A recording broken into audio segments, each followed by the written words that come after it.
தற்போது ஏற்பட்டுள்ள அரசியல் பேரழிவிலிருந்து தமிழகத்தை திமுகவும் ஸ்டாலினும் தான் நிச்சயம் மீட்பார்கள் என உதயநிதி தெரிவித்துள்ளார். தமிழகத்தில் நடந்திருப்பது அரசியல் பேரிடர் என்றும் விமர்சித்தார். தமிழகத்தில் அரசியல் பேரிடர் காலம் ஏற்பட்டுள்ளதாக உதயநிதி கூறியதற்கு தாவேகா பதிலடி கொடுத்துள்ளது. திமுக ஆட்சி காலம் முழுவதும் தமிழக அரசியல் மற்றும் மக்களுக்கு பேரிடர் காலம்.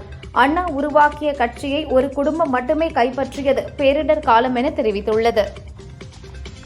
உலகின் எந்த மூலையில் வாழ்ந்தாலும் தமிழ் மொழியை நெஞ்சில் சுமந்து வாழும் இந்த பண்பு என்றும் தொடர வேண்டும் என வி த லீடர்ஸ் அமைப்பின் தலைவர் அண்ணாமலை வலியுறுத்தியுள்ளார்.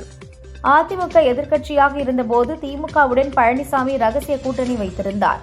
கொள்கைகளில் ஏற்பட்ட சறுக்கல்களே அதிமுகவில் இருந்து பலர் வெளியேற காரணம் என அமைச்சர் செங்கோட்டையன் தெரிவித்தார். மீனாட்சி அம்மன் கோவிலில் எந்த தாமதமும் இன்றி திட்டமிட்டபடி கும்பாபிஷேகம் நடைபெறும். அதற்கான ஏற்பாடுகளும் நடைபெற்று வருகிறது என அமைச்சர் நிர்மல்குமார் சொன்னார். சென்னை சத்தியமூர்த்தி பவனில் தமிழக காங்கிரஸ் தலைவர் மாணிக்கம் தாகூர் தலைமையில் நாளை செயற்குழு கூட்டம் நடைபெறவுள்ளதாக அறிவிக்கப்பட்டுள்ளது. முதல்வர் குறித்த அவதூறு வழக்கில் கைதாகி ஜாமீனில் வெளிவந்த அனிதா ராதாகிருஷ்ணன் ஜாமீன் நிபந்தனைப்படி ஆத்தூர் காவல் நிலையத்தில் கையெழுத்திட்டார். 10 நாட்கள் கையெழுத்திட நீதிமன்றம் நிபந்தனை விதித்துள்ளது. மேகதாது அணை விவகாரத்தில் அடுத்த கட்ட நடவடிக்கை குறித்து விவாதித்து முடிவெடுக்க அனைத்து கட்சித் தலைவர்கள் கூட்டத்தை அரசு உடனடியாக கூட்ட வேண்டும் என பாமக தலைவர் அன்புமணி வலியுறுத்தியுள்ளார். எதிரணியிலிருந்து தாவேகா அரசு மீது வீசும் கணைகள் அனைத்திற்கும் எதிரான கவசமாக கேடயமாக மதிமுக இருக்கும் என வைகோ தெரிவித்தார். வங்கக்கடலில் உருவான காற்றழுத்த தாழ்வு மண்டலம் காரணமாக கேரள மாநிலத்தில் உள்ள பல்வேறு மாவட்டங்களில் வரும் 10ஆம் தேதி வரை கனமழைக்கு வாய்ப்புள்ளதாக இந்திய வானிலை மையம் தெரிவித்துள்ளது. வாழ்நாள் முழுவதும் குரலற்ற எளிய மக்களின் குரலாக பாதுகாப்பு அரணாக திகழ்ந்தவர் ஆம்ஸ்ட்ராங் என சீமான் தெரிவித்துள்ளார். அரசியல் களத்தில் அதிகாரமிக்க பதவிகளை வகிக்காத போதும் ஆம்ஸ்ட்ராங் ஆற்றிய சமூக பணிகள் ஏராளம் என புகழாரம் சூட்டியுள்ளார். 2027 நாங்கள் மிகப்பெரிய பெரும்பான்மையுடன் மீண்டும் உத்தரப்பிரதேச மாநிலத்தில் ஆட்சி அமைப்போம் என பாரதிய ஜனதா தேசிய தலைவர் நிதின் நபீன் கணித்துள்ளார். கூடங்குளம் 1வது அணு உலையில் ஜெனரேட்டர் பாதுகாப்பு அமைப்பில் பழுது ஏற்பட்டுள்ளது. இதனால் 1000 மெகாவாட் மின் உற்பத்தி நிறுத்தப்பட்டுள்ளது. தமிழகத்திற்கான 562 மெகாவாட் மின்சாரம் கிடைப்பதில் தற்காலிக சிக்கல் ஏற்பட்டுள்ளது. விஞ்ஞானிகள் பழுதை சரி செய்யும் பணியில் ஈடுபட்டுள்ளனர். வங்கக்கடலில் நிலவிய ஆழ்ந்த காற்றழுத்த தாழ்வு பகுதி தாழ்வு மண்டலமாக வலுப்பெற்றுள்ளதாக இந்திய வானிலை மையம் அறிவித்துள்ளது. இது அடுத்த 24 மணி நேரத்தில் வடக்கு ஒடிசா கடலோர பகுதியில் கரையை கடக்கக்கூடும் எனவும் தெரிவித்துள்ளது. தமிழகத்தில் தென்மேற்கு பருவமழை இன்று காலை வரை இயல்பை விட 31% கூடுதலாக பெய்துள்ளதாக வானிலை ஆய்வு மையம் தெரிவித்துள்ளது. சென்னையில் இயல்பை விட 26% குறைவாக பெய்துள்ளது. குஜராத்தில் செமிகண்டக்டர் ஆலையில் பணிபுரியும் பெண்களுடன் கலந்துரையாடிய வீடியோவை சமூக வலைதளத்தில் பிரதமர் மோடி பகிர்ந்துள்ளார். அவர் பெண் சக்தியை கண்டு பெருமிதம் கொள்கிறேன் என குறிப்பிட்டுள்ளார். வருடாந்திர தலைவர்கள் உச்சி மாநாட்டிற்காக எனது நண்பர் பிரதமர் மோடியை வரவேற்பதில் பெருமை கொள்கிறேன் என ஆஸ்திரேலிய பிரதமர் ஆண்டனி அல்பனீஸ் தெரிவித்துள்ளார். வர்த்தகம், பாதுகாப்பு மற்றும் தொழில்நுட்பம் ஆகிய துறைகளில் உறவை வலுப்படுத்தி வருவது இரு நாடுகளுக்கும் நன்மைகளை அளித்து வருகிறது என்றார். அமெரிக்கா தாக்குதலில் கொல்லப்பட்ட கமேனியின் இறுதிச் சடங்கில் பங்கேற்ற பலர் அழுவதை பார்க்கும்போது ஆச்சரியமாக உள்ளது என ட்ரம்ப் தெரிவித்துள்ளார். அவரை மக்கள் வெறுக்கிறார்கள் என நான் நினைத்தேன். ஒருவேளை அது போலி கண்ணீராக இருக்கலாம் என்றார். திருவள்ளூர் பெரியபாளையத்தில் அம்மோனியா வாயு அகற்றும் பணி நாளையும் தொடரும். முழுமையாக அகற்றப்பட்ட பிறகு தொழிற்சாலைக்கு சீல் வைக்க நடவடிக்கை எடுக்கப்படும் என மாவட்ட கலெக்டர் கவிதா தெரிவித்தார். அயோத்தி ராமர் கோயில் நன்கொடை நிதியில் 7.5 கோடி ரூபாய் வரை மோசடி நடந்துள்ளது. இதுபற்றி பிரதமர் மோடி மௌனம் காப்பது ஏன் என தமிழக காங்கிரஸ் தலைவர் மாணிக்கம் தாக்கூர் கேள்வி எழுப்பியுள்ளார். தாவேகா அளித்த வாக்குறுதிப்படி மகளிர் உரிமைத் தொகையை 1000 ரூபாயிலிருந்து 2500 ரூபாயாக உயர்த்தி வழங்க நடவடிக்கை எடுக்கப்பட்டுள்ளதாக அமைச்சர் ஜெகதீஸ்வரி தெரிவித்துள்ளார். மேகதாது விவகாரத்தில் அன்புமணியின் வன்முறை கருத்துக்கள் ஏற்புடையது அல்ல என செங்கோட்டையன் தெரிவித்துள்ளார். மேகதாது கட்டினால் 1,00,000 வீரப்பன் உருவாகுவார்கள் என்ற அன்புமணி பேச்சுக்கு செங்கோட்டையன் பதிலளித்துள்ளார். ஜனநாயக ரீதியில் விமர்சித்த திமுக எம்எல்ஏ அனிதா ராதாகிருஷ்ணன் கைது பழிவாங்கல் நடவடிக்கை என KP முனுசாமி தெரிவித்துள்ளார். தாவேகா எம்எல்ஏக்கள் தவறு செய்தது குறித்து புகார் அளித்தும் நடவடிக்கை எடுக்கப்படவில்லை என்றார். மக்கள் தங்கள் பிரச்சினைகளுக்கு கவர்னர் மாளிகையை அணுகலாம் என கவர்னர் கூறியது குறித்த செய்தியாளர்கள் கேள்விக்கு ஆரம்பமாவதும் கவர்னருக்குள்ளே, அது ஆடி அடங்கி போவதும் கவர்னருக்குள்ளே என முன்னாள் அமைச்சர் துரைமுருகன் தெரிவித்தார். பீகார் மாநிலத்தில் உள்ள பாங்கிப்பூர் தொகுதி இடைத்தேர்தலில் போட்டியிடுவதாக ஜன் சுராஜ் கட்சி தலைவர் பிரசாந்த் கிஷோர் அறிவித்துள்ளார். எங்கள் கட்சிக்கு யாராவது ஆதரவு அளித்தால் வரவேற்போம் என்று அவர் தெரிவித்துள்ளார். எல்னினோ பாதிப்பிலிருந்து மக்களையும் விவசாயிகளையும் காக்க தாவேக அரசு உடனடியாக நடவடிக்கை எடுக்க வேண்டும் என பாஜக மாநில தலைவர் நைனா நாகேந்திரன் வலியுறுத்தியுள்ளார். முதல்வருக்கு செல்லும் உளவுத்துறை அறிக்கை 3 அதிகார மையங்களால் படிக்கப்படுவதாக செய்தி வெளியாகியுள்ளது. இதனால் அரசின் ரகசியங்கள் வெளியே கசிய வாய்ப்பு என முன்னாள் அமைச்சர் உதயகுமார் குற்றம் சாட்டியுள்ளார். முதல்வர் பார்வைக்கு மட்டுமே செல்ல வேண்டிய அறிக்கையை சட்டப்படி வேறு யாரும் படிக்கக்கூடாது எனவும் வலியுறுத்தியுள்ளார். அனைத்து கட்சிகளிலிருந்தும் தாவேகாவை நோக்கி பலரும் வருகிறார்கள். இனி தமிழகத்தில் ஒரே ஒரு கட்சிதான் இருக்கப் போகிறது. அது தமிழக வெற்றிக் கழகம் மட்டும்தான் என விஜயதாரணி கூறினார். மேட்டூர் அணைக்கான நீர்வரத்து வினாடிக்கு 109 கன அடியிலிருந்து 97 கன அடியாக குறைந்துள்ளது. மேட்டூர் அணையின் நீர்மட்டம் 27.43 அடியிலிருந்து 77.15 அடியாக குறைந்துள்ளது. அணையிலிருந்து குடிநீர் தேவைக்காக வினாடிக்கு 3000 கன அடி நீர் வெளியேற்றப்படுகிறது. எல்லோரும் குதிரை பேரம் என்கிறார்கள். குதிரை பேரம் என்றால் என்ன என்று எனக்கு புரியவில்லை என்கிறார் அமைச்சர் செங்கோட்டையன். என்னை பொறுத்தவரை குதிரை பேரத்தை உருவாக்கியவர்களே திமுகவினர்தான் என்றார். தலைமைச் செயலகம் தாவேகவின் கட்சி அலுவலகமாக மாற்றப்பட்டிருப்பதாக பாஜக தலைவர் வானதி சீனிவாசன் குற்றம் சாட்டியுள்ளார். மக்கள் பிரதிநிதிகள் அல்லாத அரசு அதிகாரிகள் இல்லாத நபர்கள் யாரும் அரசு விஷயங்களில் தலையிடக்கூடாது என்றார். இஸ்லாமியர்களுக்கும் திமுகவுக்கும் இடையிலான உறவை யார் நினைத்தாலும் பிரிக்க முடியாது. சிறுபான்மை மக்களுக்கும் இஸ்லாமியர்களுக்கும் காவல் அரணாக திமுக நிற்கும் என உதயநிதி பேசினார். கிங் மேக்கர் என்றால் இளைஞர்களின் எழுச்சி நாயகன் காமராஜர் தான். அவருக்கு பிறகு கிங் மேக்கராக முதல்வர் விஜய் அந்த எழுச்சியை உருவாக்கியுள்ளார் என அமைச்சர் விஸ்வநாதன் தெரிவித்துள்ளார். முருகன் வடக்கில் பிறந்தவர் என சித்தரித்த NTR திரிவிக்ரம் கூட்டணியில் உருவாகும் படத்திற்கு சீமான் எதிர்ப்பு தெரிவித்துள்ளார். வரலாற்று திரிவுகளை உண்மை என கட்டமைக்க முயற்சிப்பதாக விமர்சித்துள்ளார். குதிரை பேர புகார் உண்மையாக இருந்தால் விசாரித்து நடவடிக்கை எடுக்க வேண்டும் என விசிக தலைவர் திருமாவளவன் கூறினார். கவர்னருக்கு அதிகாரம் இருந்தால் இந்த பிரச்சினையில் தலையிட வேண்டும் என்றார். தாவேகாவுடன் அதிமுக இணையும் என அமைச்சர் ஆதவ் இனியும் பேசினால் சட்ட நடவடிக்கை எடுக்கப்படும் என அதிமுக துணை பொதுச் செயலாளர் KP முனுசாமி எச்சரித்துள்ளார். மத்திய கிழக்கில் போர் நிறுத்தம் ஏற்பட்டு கப்பல் போக்குவரத்து தொடங்கியதால் LNG எனப்படும் இயற்கை எரிவாயு விநியோகம் மீது மத்திய அரசு விதித்திருந்த அவசரகால கட்டுப்பாடுகள் நீக்கப்பட்டுள்ளன. மோசமான வானிலை நீடிப்பதால் தங்களின் பயண திட்டங்களை பொதுமக்கள் முன்னரே இணையத்தில் சரிபார்த்துக் கொள்ள வேண்டும் என்று விமான நிறுவனங்கள் கேட்டுக் கொண்டுள்ளன. அசாம் வரலாற்றில் முதல் முறையாக அம்மாநில சட்டசபை அலுவல் மொழிகளில் இந்தி அதிகாரப்பூர்வமாக இணைக்கப்பட்டுள்ளது. நாளை முதல் சட்டசபை உறுப்பினர்கள் அசாமி, போடா, ஆங்கிலம் மட்டுமின்றி இந்தியிலும் உரையாற்றலாம். சத்தீஸ்கரில் புகழ்பெற்ற நாட்டுப்புற இசைக்கலைஞர் தீஜன்பாய் காலமானார். அவருக்கு வயது 72. அவரது மறைவுக்கு இரங்கல் தெரிவித்த பிரதமர் மோடி தீஜன்பாயின் இடத்தை யாராலும் நிரப்ப முடியாது என்றார். நடிகர் மோகன்லால் தன்னிடம் உள்ள 2 ஜோடி யானை தந்தங்கள் மற்றும் அவற்றால் செய்யப்பட்ட 13 வகை கலைப் பொருட்களை கேரள வனத்துறையிடம் ஒப்படைக்க விண்ணப்பித்துள்ளதாக தகவல் வெளியாகியுள்ளது. சினிமா திருட்டு புகார்களுக்கு எதிராக உடனடி நடவடிக்கை எடுக்கவும் 15 நாட்களுக்குள் எடுக்கப்பட்ட நடவடிக்கை குறித்த அறிக்கையை சமர்ப்பிக்கவும் மத்திய அரசு டெலிகிராம் செயலிக்கு நோட்டீஸ் அனுப்பியுள்ளது. மகாராஷ்டிராவில் மும்பை, தானே, பால்கர் மாவட்டங்களுக்கு ரெட் அலர்ட் எச்சரிக்கை விடுக்கப்பட்டுள்ளது. சில பகுதிகளில் அடுத்த 3 நாட்களில் 50 சென்டிமீட்டர் வரை அதி கனமழை பதிவாக வாய்ப்புள்ளதாக இந்திய வானிலை ஆய்வு மையம் தெரிவித்துள்ளது. ஜம்மு காஷ்மீரின் ஷோபியன் மாவட்டத்தில் சிக்கிய லஷ்கர்-இ தைபா பயங்கரவாதிகள் 2 பேரை இந்திய ராணுவம் மற்றும் பாதுகாப்பு படையினர் சுற்றி வளைத்து பிடித்தனர். இருவரும் உள்ளூர் லஷ்கர்-இ தைபா அமைப்பைச் சேர்ந்த ஜாகிர் அகமது கனி மற்றும் லத்தீப் பட் என அடையாளம் காணப்பட்டுள்ளனர். திருச்செந்தூர் சுப்பிரமணிய சுவாமி கோயிலில் ஊரக வளர்ச்சி மற்றும் நீர்ப்பாசன அமைச்சர் ஆனந்த் சுவாமி தரிசனம் செய்தார்.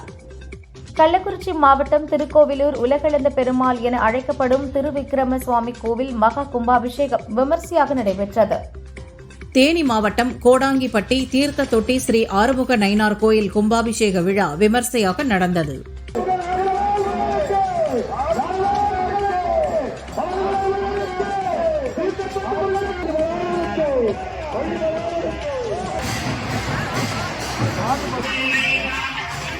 சிவகங்கை மாவட்டம் திருப்புத்தூர் ஆதினமிளகி ஐயனார் கோயில் புரவி எடுப்பு திருவிழா விமர்சையாக நடைபெற்றது. பக்தர்கள் புரவிகளுக்கு அர்ச்சனை செய்து வழிபட்டனர். முருகனின் அறுபடை வீடுகளில் ஒன்றான பழமுதிர் சோலை கோயிலில் கோபுர கலசங்கள் மீது புனித நீர் ஊற்றப்பட்டு கும்பாபிஷேக விழா வெகு விமர்சையாக நடந்தது. திரளான பக்தர்கள் அரோகரா முழக்கம் எழுப்பி தரிசனம் செய்தனர். திருச்செந்தூர் முருகன் கோயிலில் ஞாயிற்றுக்கிழமை விடுமுறை தினம் மற்றும் சுபமுகூர்த்த தினத்தினை முன்னிட்டு ஆயிரக்கணக்கான பக்தர்கள் குவிந்தனர். 3 மணி நேரம் காத்திருந்து சுவாமி தரிசனம் செய்தனர். திருப்பதி ஏழுமலையான் கோயிலில் ஜூன் மாதத்தில் 1.27 கோடி லட்டுகள் விற்பனையானது. கடந்த ஆண்டு ஜூன் மாதத்தை விட இந்த ஆண்டு 7,59,452 லட்டுகள் கூடுதல் விற்பனையானதாக தெரிவிக்கப்பட்டுள்ளது.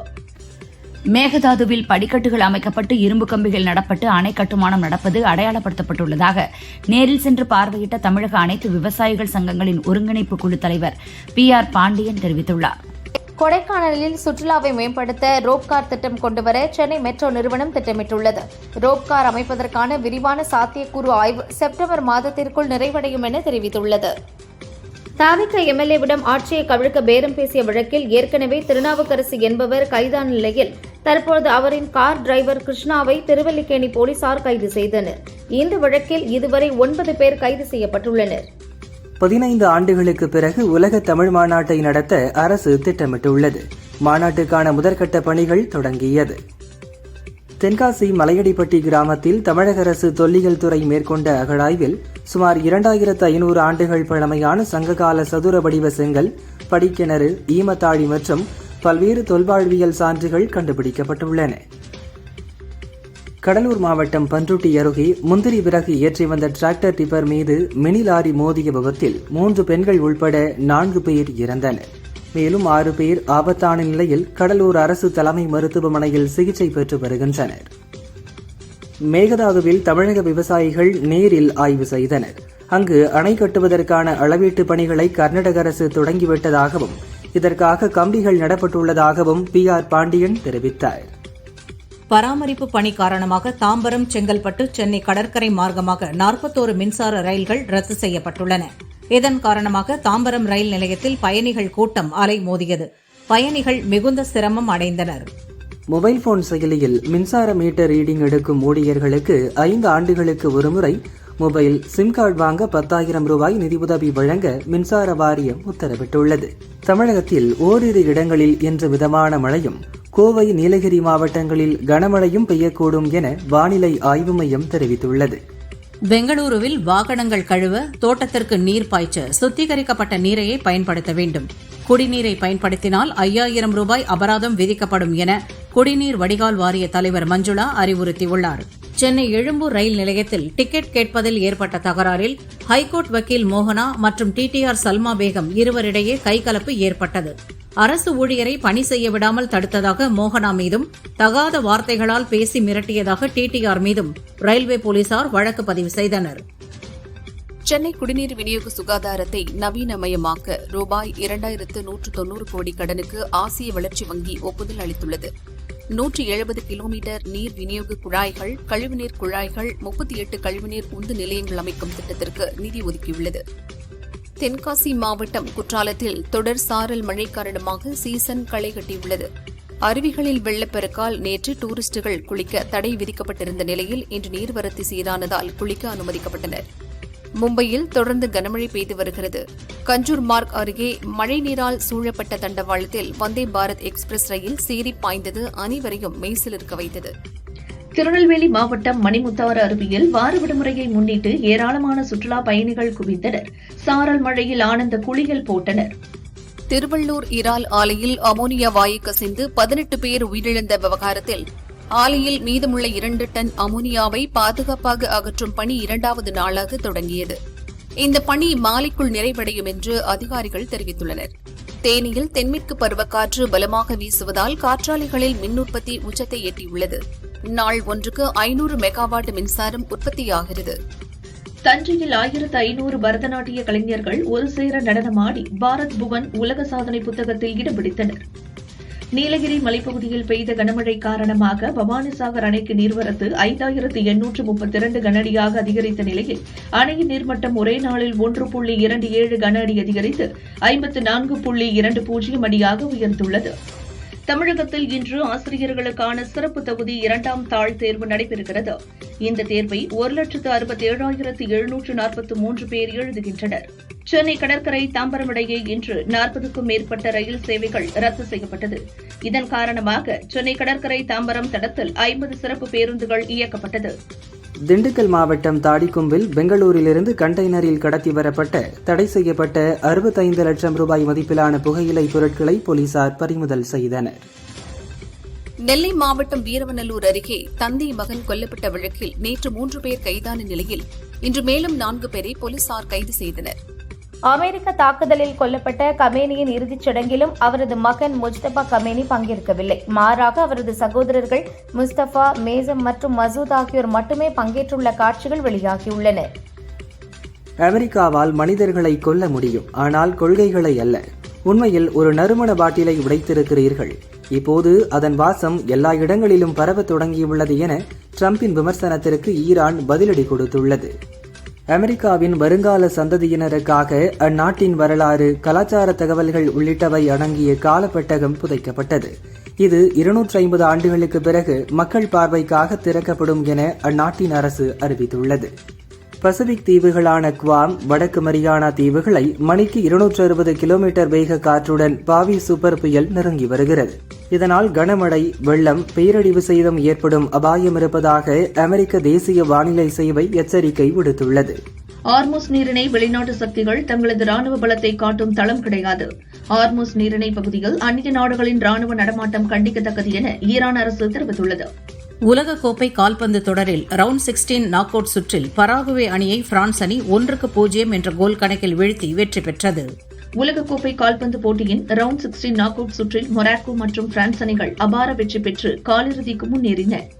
உலகக்கோப்பை கால்பந்து தொடரில் ரவுண்ட் 16 நாக் அவுட் சுற்றில் கனடா அணியை மொரோக்கோ அணி 3-0 என்ற கோல் கணக்கில் வீழ்த்தி வெற்றி பெற்றது. பாலிவுட்டில் முன்னணி நடிகர் அமீர்கான் வயது 61. ஏற்கனவே 2 திருமணங்கள் நடந்து விவாகரத்து ஆன நிலையில் 47 வயதான கௌரி ஸ்பிராட் என்பவரை காதலித்து வந்தார். இவர்களுக்கு இன்று அமீர்கானின் வீட்டிலேயே எளிய முறையில் திருமணம் நடைபெற்றது. 3வது திருமணம் செய்த அமீர்கானுக்கு முன்னர் நடந்த 2 மனைவிகள் மூலம் 2 மகன்கள், 1 மகளும், கௌரி ஸ்பிராட்டுக்கு 7 வயதில் 1 மகனும் உள்ளனர். லோகேஷ் கனகராஜ் இயக்குநராக அறிமுகமான மாநகரம் படத்தில் நாயகியாக நடித்திருந்தார் ரெஜினா கசாண்ட்ரா.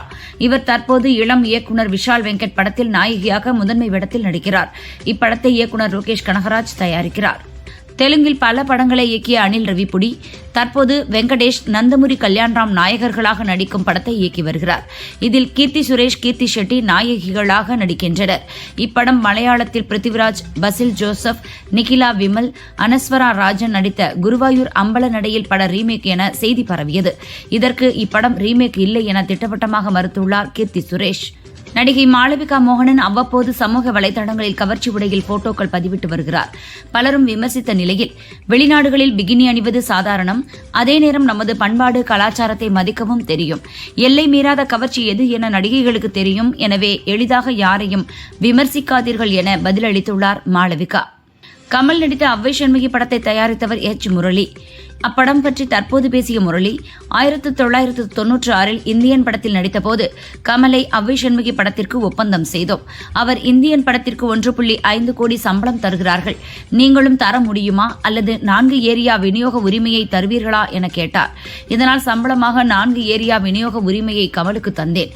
அதன் மூலம் மட்டும் அவருக்கு 5 கோடி ஷேராக கிடைத்தது என்றார்.